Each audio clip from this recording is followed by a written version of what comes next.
नमस्कार। एक्सेलेंसीज,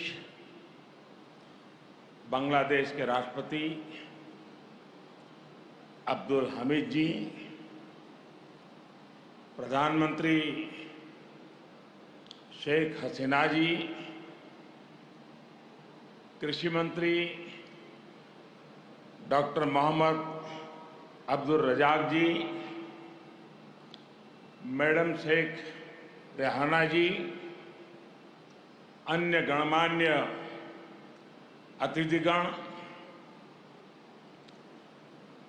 सोनार बांग्लादेशेर प्रिय बंधुरा,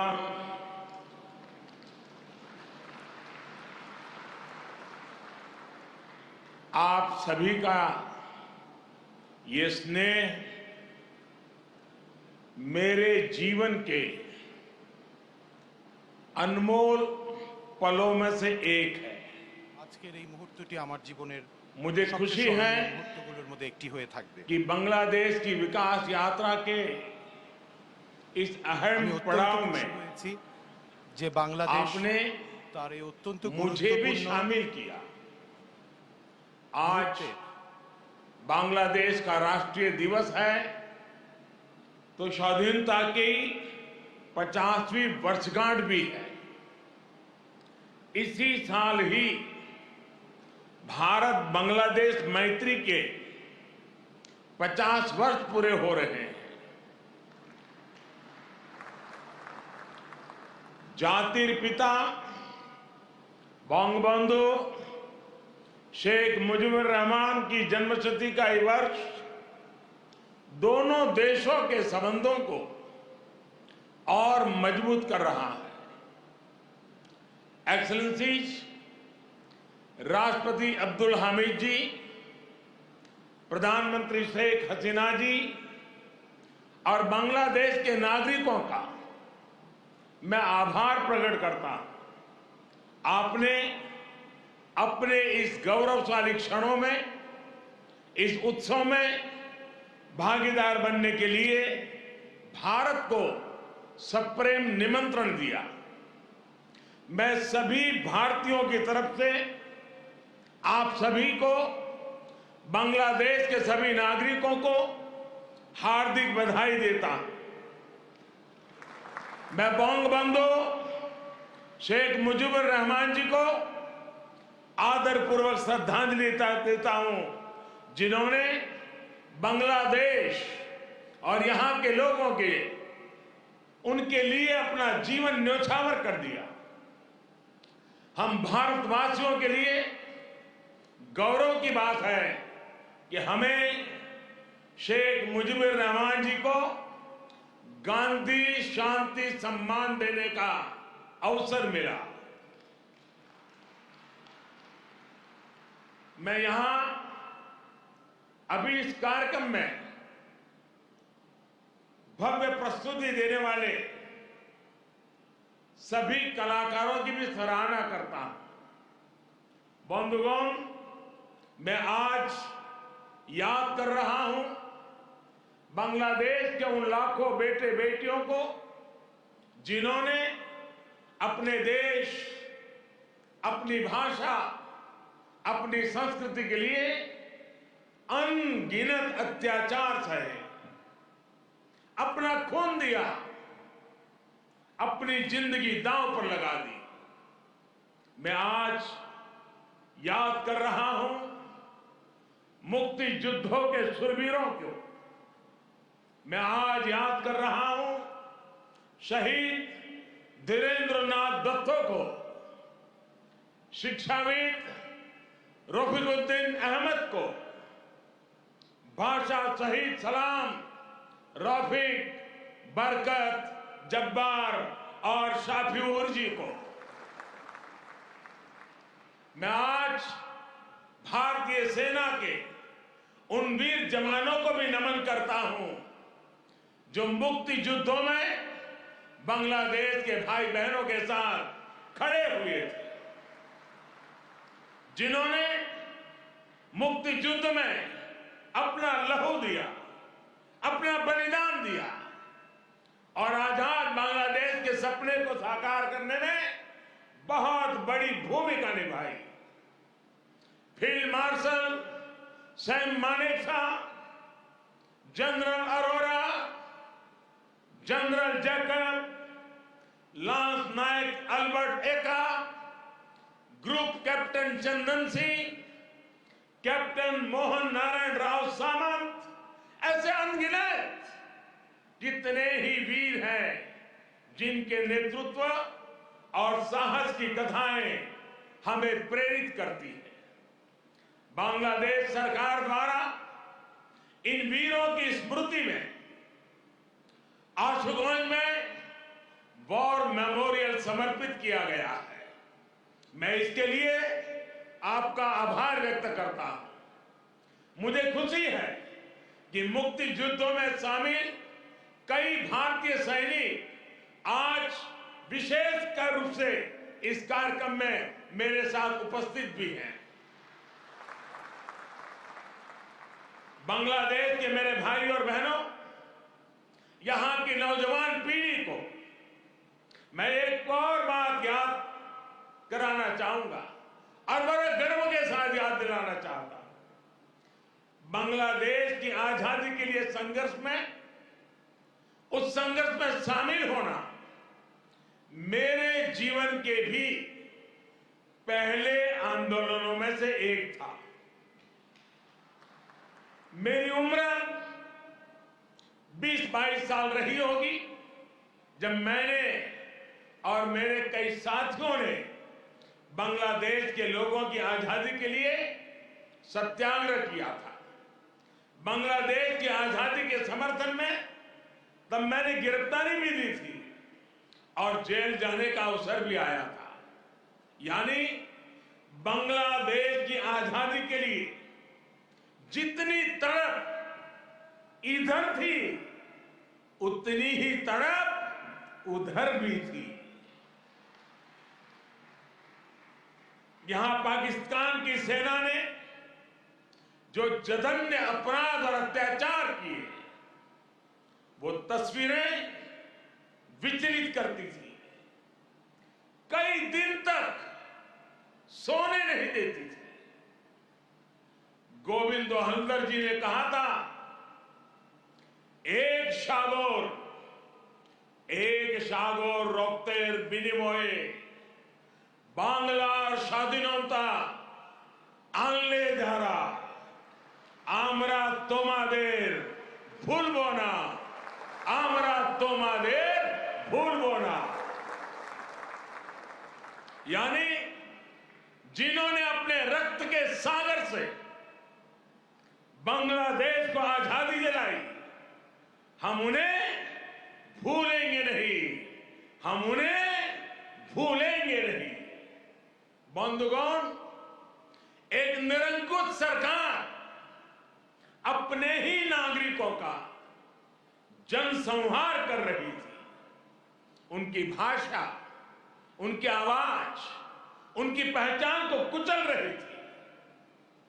ऑपरेशन सर्च लाइट की उस क्रूरता को, दमन और अत्याचार के बारे में विश्व में उतनी चर्चा नहीं की है जितनी उसकी चर्चा होनी चाहिए थी। बंधुगण, इन सबके बीच यहां के लोगों और हम भारतीयों के लिए आशा की किरण थे बंगबंधु शेख मुजीबुर रहमान। बंगबंधु के हौसले ने, उनके नेतृत्व ने यह तय कर दिया था कि कोई भी ताकत बांग्लादेश को गुलाम नहीं रख सकती। बंगबंधु ने ऐलान किया था, एबारेर संग्राम आमादेर मुक्तिर संग्राम। एबारेर संग्राम स्वाधीनतार संग्राम। इस बार संग्राम मुक्ति के लिए है, इस बार संग्राम आजादी के लिए है। उनके नेतृत्व में यहां के सामान्य मानवी, पुरुष हो या स्त्री हो, किसान, नौजवान, शिक्षक, कामगार, सब एक साथ आकर मुक्ति वाहिनी बन गए। और इसलिए आज का यह अवसर मुजीब बोरसे बंगबंधु के विजन, उनके आदर्शों, उनके साहस को याद करने का भी दिन है। ये समय चिरो विद्रोही को, मुक्ति युद्धों की भावना को फिर से याद करने का समय है। बंधुगण, बांग्लादेश के स्वाधीनता संग्राम को भारत के कोने कोने से, हर पार्टी से, समाज के हर वर्ग से समर्थन प्राप्त था। तत्कालीन प्रधानमंत्री श्रीमती इंदिरा गांधी जी के प्रयास और उनकी महत्वपूर्ण भूमिका सर्वविदित है। उसी दौर में 6 दिसंबर 1971 को अटल बिहारी वाजपेयी जी ने कहा था, हम न केवल मुक्ति संग्राम में अपने जीवन की आहुति देने वालों के साथ लड़ रहे हैं, लेकिन हम इतिहास को एक नई दिशा देने का भी प्रयत्न कर रहे हैं।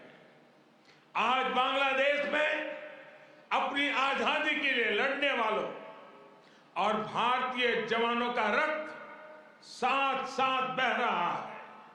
यह रक्त ऐसे संबंधों का निर्माण करेगा जो किसी भी दबाव से टूटेंगे नहीं, जो किसी भी कूटनीति का शिकार नहीं बनेंगे।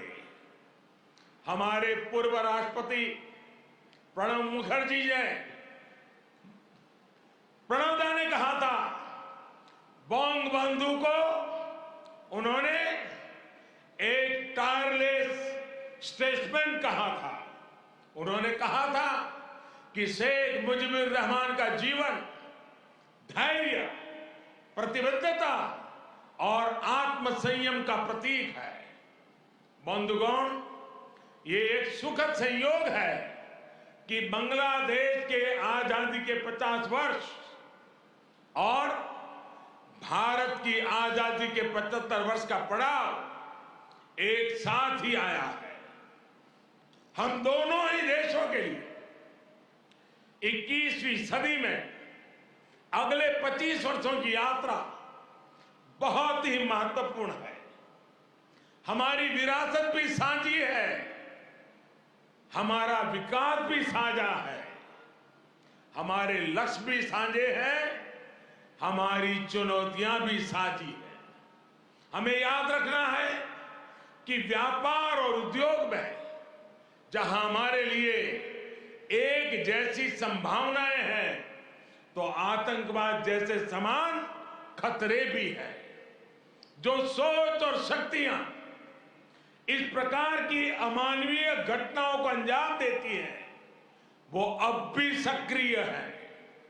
हमें उनसे सावधान भी रहना चाहिए और उनसे मुकाबला करने के लिए संगठित भी रहना होगा। हम दोनों ही देशों के पास लोकतंत्र की ताकत है, आगे बढ़ने का स्पष्ट विजन है। भारत और बांग्लादेश एक साथ मिलकर आगे बढ़े, इस पूरे क्षेत्र के विकास के लिए उतना ही जरूरी है। और इसलिए आज भारत और बांग्लादेश दोनों ही देशों की सरकारें इस संवेदनशीलता को समझकर इस दिशा में सार्थक प्रयास कर रही है। हमने दिखा दिया है कि आपसी विश्वास और सहयोग से हर एक समाधान हो सकता है। हमारा लैंड बाउंड्री एग्रीमेंट भी इसी का गवाह है। कोरोना के इस कालखंड में भी दोनों देशों के बीच बेहतरीन तालमेल रहा है। हमने सार्क कोविड फंड की स्थापना में सहयोग किया, अपने ह्यूमन रिसोर्स की ट्रेनिंग में सहयोग किया। भारत को इस बात की बहुत खुशी है कि made in India vaccine Bangladesh के हमारे बहनों और भाइयों के काम आ रही है। मुझे याद है वो तस्वीरें जब इस साल 26 जनवरी को भारत के गणतंत्र दिवस पर बांग्लादेश आर्म फोर्सेस के ट्राई सर्विस कंटिजेंट ने शोनो एक्टिर मुजिबोरेर थे के इस धुन पर दिल्ली में परेड की थी। भारत और बांग्लादेश का भविष्य सद्भाव भरे, आपसी विश्वास भरे ऐसे ही अनगिनत पलों का इंतजार कर रहा है। साथियों, भारत बांग्लादेश के संबंधों को मजबूत करने के लिए दोनों ही देशों के यूथ में बेहतर कनेक्ट की भी उतना ही आवश्यक है। भारत बांग्लादेश संबंधों के 50 वर्ष के अवसर पर मैं बांग्लादेश के 50 एंटरप्रेन्योर्स को भारत आमंत्रित करना चाहूंगा। ये भारत आए, हमारे स्टार्टअप और इनोवेशन इकोसिस्टम से जुड़े वेंचर कैपिटलिस्ट से मुलाकात करें। हम भी उनसे सीखेंगे, उन्हें भी सीखने का अवसर मिलेगा। मैं इसके साथ साथ बांग्लादेश के युवाओं के लिए सुवर्णो जयंती स्कॉलरशिप की घोषणा भी कर रहा हूं। साथियों, बंगबंधु शेख मुजीबुर रहमान जी ने कहा था, बांग्लादेश इतिहासे স্বাধীন রাষ্ট্র হিসেবে টিকে থাকবে বাংলাকে দাবিয়ে রাখতে পারে এমন কোন शक्ति नहीं। बांग्लादेश स्वाधीन होकर रहेगा। किसी में इतनी शक्ति नहीं है कि बांग्लादेश को दबा करके रख सके। बंगबंधु का यह उद्घोष बांग्लादेश के अस्तित्व का विरोध करने वालों को चेतावनी भी थी और बांग्लादेश के सामर्थ्य पर विश्वास भी था। मुझे खुशी है कि शेख हसीना जी के नेतृत्व में बांग्लादेश दुनिया में अपना दमखम दिखा रहा है। जिन लोगों को बांग्लादेश के निर्माण पर ऐतराज था, जिन लोगों को बांग्लादेश के अस्तित्व पर आशंका थी, उन्हें बांग्लादेश ने गलत साबित किया है। साथियों, हमारे साथ काजी नजरुल इस्लाम और गुरुदेव रविंद्रनाथ ठाकुर की समान विरासत की प्रेरणा है। गुरुदेव ने कहा था, काल नहीं आमादेर हाथे काराकारी कोरे ताई शबे मिले देरी कारो नहीं शहे को भू। यानी हमारे पास गंवाने के लिए समय नहीं है, हमारे पास बदलाव के लिए आगे बढ़ना ही होगा। अब हम और देर नहीं कर सकते। ये बात भारत और बांग्लादेश दोनों पर समान रूप से लागू होती है। अपने करोड़ों लोगों के लिए, उनके भविष्य के लिए, गरीबी के खिलाफ हमारे युद्ध के लिए, आतंक के खिलाफ लड़ाई के लिए हमारे लक्ष्य एक है। इसलिए हमारे प्रयास भी इसी तरह एकजुट होने चाहिए। मुझे विश्वास है भारत बांग्लादेश मिलकर तेज गति से प्रगति करेंगे। मैं एक बार फिर इस पावन पर्व पर बांग्लादेश के सभी नागरिकों को अनेक अनेक शुभकामनाएं देता हूं और हृदय से आप सभी का बहुत बहुत धन्यवाद करता हूं। भारत बांग्लादेश मैत्री चिरंजीवी हो। इन्हीं शुभकामनाओं के साथ मैं अपनी बात को समाप्त करता हूं। जय बांग्ला, जय हिंद।